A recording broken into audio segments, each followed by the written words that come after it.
Previously on We Live Here. I said, Lord, I don't want to be nowhere where folks don't want black folks. I got pushed out for no reason, trying to protect myself. Where you see these ordinances is in towns that are struggling with the growing pains of integration.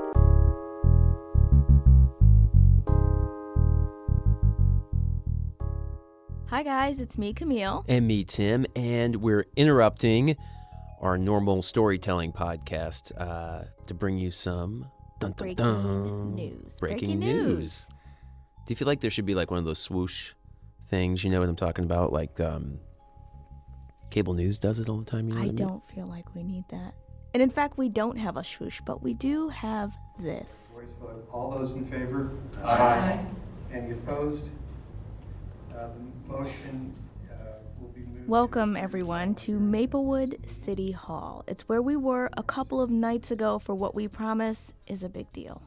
Because that little bit of procedural tape from Maplewood, Missouri's city council meeting signals the beginning of the end for a legal saga we told you about earlier this season. First, if you haven't already, make sure you listen to two shows we did called Nuisance or Nonsense. We started our fourth season with those episodes.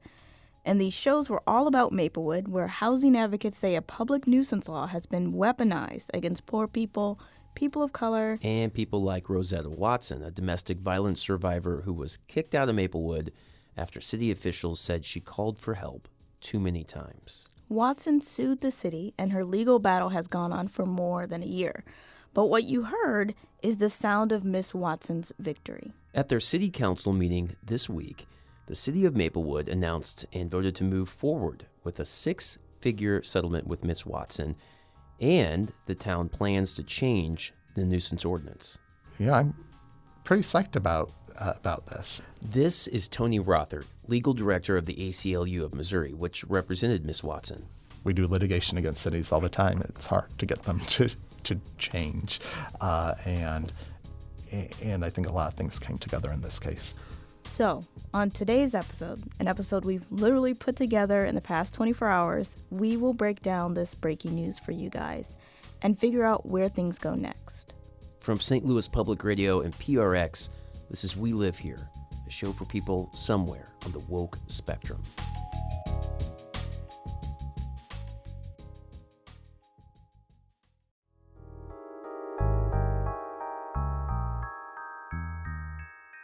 The settlement Miss Watson reached with the city stipulates that calls for police service can't be cited as proof a victim of a crime is a public nuisance. It also calls for training for a range of city workers, including police, to understand how their actions could be used to label a victim of crime a public nuisance.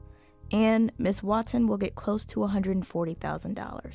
Her lawyer, Tony Rothert of the ACLU, says none of this would have happened if Miss Watson hadn't been willing to put herself on the line and take Maplewood to court. The financial part of the settlement was, I think, has a chance to have a great effect on her life in a positive way. However, what she cared most about from the beginning to the end is trying to make Maplewood and the country and the world a better place for people who face domestic violence like she faced. And Miss Watson has faced quite a bit. In fact, her move to Maplewood 8 years ago was at first a fresh start. Miss Watson was in an abusive relationship for years while living in the city of St. Louis. And when she moved to the suburbs, she thought she'd found a slower pace of life and, in the beginning, a safe place to live. And when I moved to Maplewood, I didn't think I had to look over my shoulder. Watson worked nights, doing factory work for a temp service, and she was happy in her new home. It was perfect for me, being a senior citizen. All electric.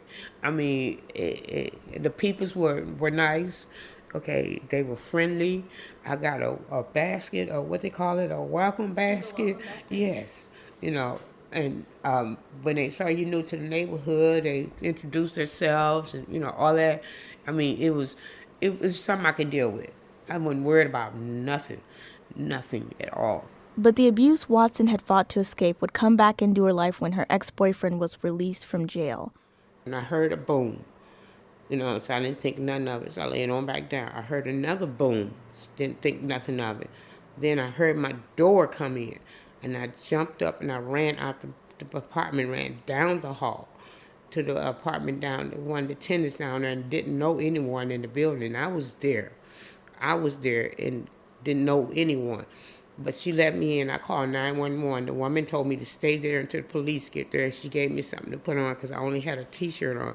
And when the police got there, they knocked on her door, went down to my apartment, and he was sitting right there waiting on them. They said I was drunk. I just got off work.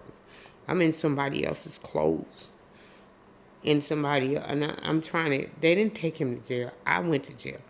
So I asked him to call a supervisor. I wasn't going anywhere until they call a supervisor. The supervisor told me if I clown, if I say anything, he said, I'm going to take you to the hospital, let them hold you for 72 hours, and then I'm going to come and get you and take your ass to jail. Those were his exact words. Her ex-boyfriend was arrested multiple times for domestic abuse, but he would keep coming back, and she kept calling police 4 times between September 2011 and February 2012. Meanwhile, unbeknownst to her, the city of Maplewood was keeping a tally. And according to officials, Miss Watson called for help too many times. It seemed like I got pushed out for no reason, trying to protect myself. Before we get too much further, it's worth knowing a few key details about how Maplewood set up its nuisance ordinance. In 2006, Maplewood joined a bunch of other municipalities around the country by putting in place a nuisance ordinance. City officials said they were just looking for a way to deal with problem properties, things like drug dealers or landlords that didn't take care of their homes. But the way this St. Louis suburb of about 8,000 people wrote its ordinance and the punishment they created for violators set it apart and makes it distinctive and pretty stringent. And it so happened that we discovered that Maplewood, Missouri has perhaps the worst. Sasha Sandberg-Champion is a civil rights attorney in Washington, D.C. He tracks these ordinances at the national level. What Maplewood does is it says if you want to live in Maplewood, you have to get something that it calls an occupancy permit. So you actually have to apply for permission to live there. And then if under its nuisance ordinance, if 2 or more police calls are associated with you, the town can actually hold a hearing and then revoke your occupancy permit, and that effectively expels you from town. Miss Watson got caught up in this. Her calls for help were seen as a red flag and eventually landed her in a quasi-judicial proceeding she still has trouble making sense of. This is what she told us about her experience. So I got a knock at my door, and the police officer delivered a yellow envelope to me saying that I have to go before the board or whatever it is. And for what reason, I don't know. But I didn't know I can have a lawyer present. I'm surrounded, just like we're sitting now. I'm sitting here. I'm surrounded by all these people. I'm thinking, you got lawyers, you got the people's, the committee, the boards, you got the police officers, you got the judge sitting at the table. I'm sitting out there. Why come they didn't tell me I can have a lawyer? I don't know. I'm only going by saying yes sir, no sir, because I'm not understanding. No one is telling me, well, you don't have to answer that question on the grounds that it may incriminate you. I didn't know what was going on. And I get a phone call that said today that I had to be out by the end of that month. I get a check every first of the month. So I told them I can't move until the first of the month. I got up, I moved, I packed my little stuff and I moved it, I put it in storage because I didn't have nowhere to go then at the time. And the police officer called me and asked me, did you move? I said, I moved. He asked me where I live at. I didn't think that was in his business. I'm not in your county no more. Even though I have doctors, I have an eye doctor that I see out there. I couldn't come back out there to see Clarkson Eye Vision Center because I'm banned and barred from Maplewood for 6 months. Come on now, where they get that at? I couldn't do anything. Miss Watson lost her Section 8 voucher as a result of getting kicked out of Maplewood. Her housing situation has been perilous ever since. For months and months and months, city officials in Maplewood defended their actions and their ordinance. And the case looked to be headed to trial. Before that, though, a federal judge ordered that both sides get together this summer. The ACLU got a chance to examine how Maplewood had been using its ordinance for the past several years. And the city got to depose Miss Watson about her experience. At the conclusion of Tuesday's city council meeting, I asked city manager Marty Cochran about Miss Watson's story. Did I hear? I can't tell you I heard her whole story, but I heard, at least heard what she had to say in my presence. Did you believe what she said? I have no comment on that. Did this hearing the story personally have an effect on you in any way? I have no comment on that. According to Cochran, the settlement reached through a mediator wasn't the results of looking through how the nuisance law was used. Or whether the ordinance could have a negative effect on people of color, the mentally ill, or victims of domestic abuse. Here's what Cochran says it came down to. The only thing that changed was a financial decision in terms of what it would cost us to defend. Maplewood Mayor Barry Greenberg took a decidedly less confrontational tone. And so I think that the ACLU did a really good job of letting us keep those elements of the ordinance that made sense. And so I was happy to see that. So we can do what the ordinance intends for the city to do, and at the same time, everyone feels now that we can protect people's individual rights. More on that part of the settlement after this break.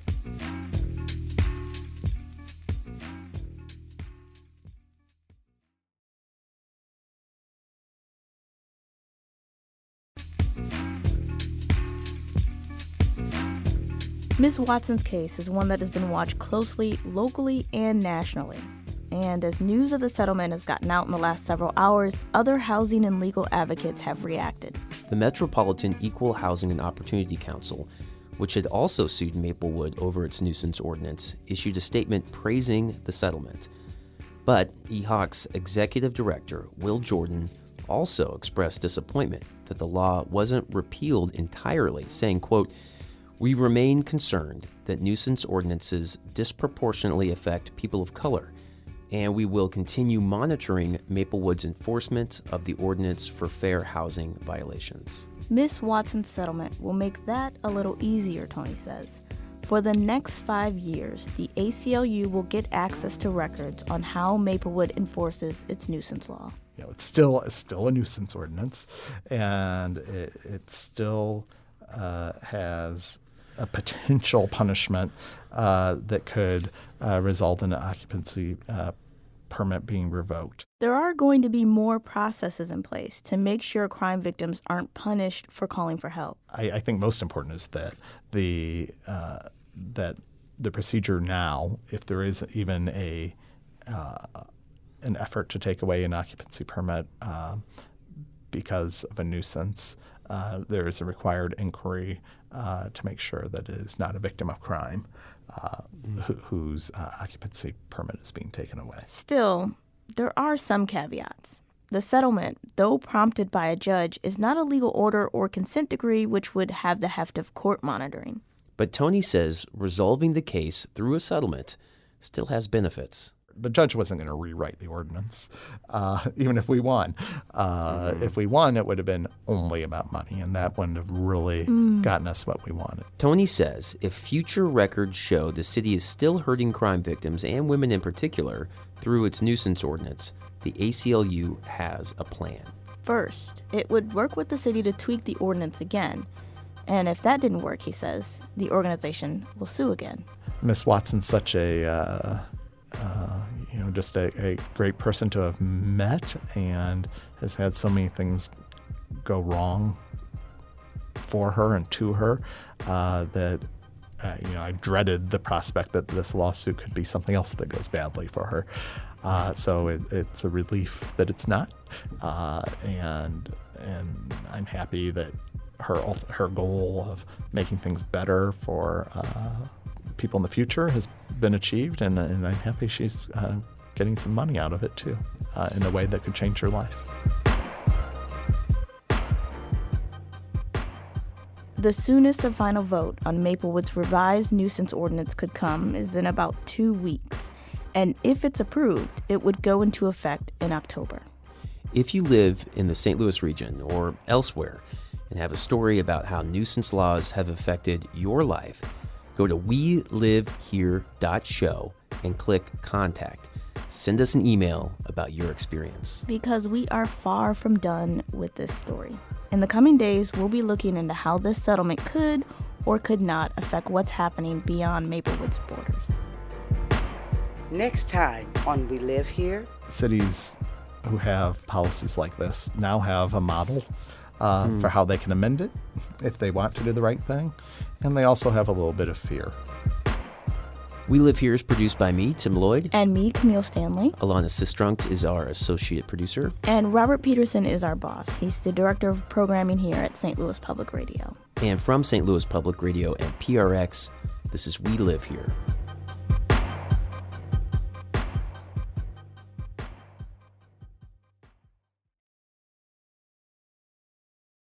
Support for this podcast comes from the Corporation for Public Broadcasting.